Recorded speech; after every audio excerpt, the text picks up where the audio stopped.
Excuse me, ப்ரெஸ்லேருந்து வந்திருக்கேன். உங்கள் டைரக்டரை meet பண்ணணும். உள்ளே வாங்க சார்.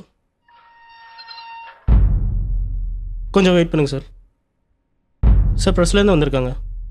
சொல்லுங்க.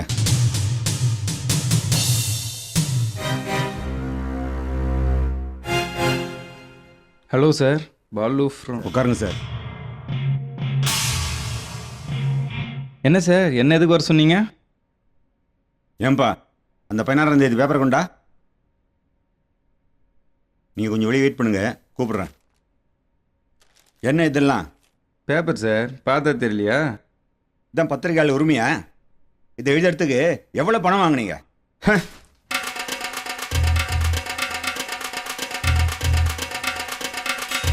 மக்கள் என்ன சொல்கிறாங்களோ அதுதான் நாங்கள் எழுதுகிறோம்.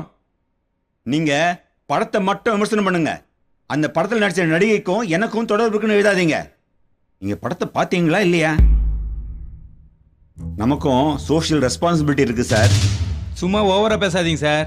என்னமோ உங்களுக்கு மட்டும்தான் சமூக அக்கறை இருக்க மாதிரி பேசுகிறீங்க, எங்களுக்கெல்லாம் இல்லையா என்ன? தான் பார்க்குறமே உங்கள் சமூக அக்கறைய. நடிகையின் உதட்டை கடித்த நாயகன், கோவாவில் நாயகனும் நாயகியும் லீலை, நாயகனும் நாயகியும் உல்லாசம், இப்படிலாம் எழுதி டெலிகாஸ்ட் பண்ணி உங்க டிஆர்பி ரேட்டை ஏத்திக்கிறீங்க. இதான் உங்க பத்திரிகையாளர் தர்மமா? உங்க மீடியாவை நான் மதிக்கிறேன்.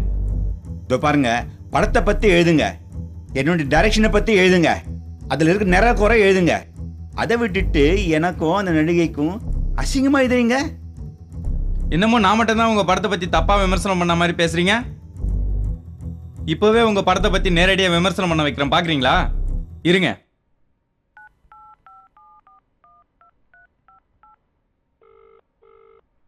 மச்சி, அன்னைக்கு படம்னு ஒரு படம் பார்த்தமே, எப்பரா இருந்தது?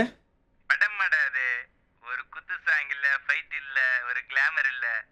சொசைட்டியை திருத்துற மாதிரி படம்னா கூட பரவாயில்ல, சொசைட்டியை தப்புங்கிறாந்தாலே அந்த டைரக்டர் மனுஷனடா அவன். கேட்டிங்களா? உண்மையை பத்தி படம் எடுத்தா கசக்கத்தான் செய்யும். அதுக்காக நீங்க எப்படிலாம் எழுதுவீங்களா? முடிவா இப்போ நீங்கள் என்னதான் சொல்ல வரீங்க? என்னை பத்தி இந்த மாதிரி எழுதுனதுக்கு 50 லட்சம் ரூபாய் நஷ்டம் கேட்க போறேன். 50 லட்சமா? உங்களுக்கு என்ன விளம்பரமே இல்லையா? என்னை பத்தி இந்த மாதிரி எழுதி சீப்பா விளம்பரம் தெரிவிக்கிறீங்க. உங்க பாஸுக்கு இதுக்கெல்லாம் டைம் இருக்காத. மக்களுக்கு நல்லது பண்றேன்னு சொல்லி அரசியல்ல குதிச்சு அப்புறம் ஜெயிச்சு வந்த பிறகு மக்களை மறந்துட்டு சைட்ல பெட்டி பெட்டியா வாங்கிக்கிறாரு. அதுக்கெல்லாம் டைம் இருக்கா? அவர் மட்டும் யோகியன்னு சொல்றீங்க.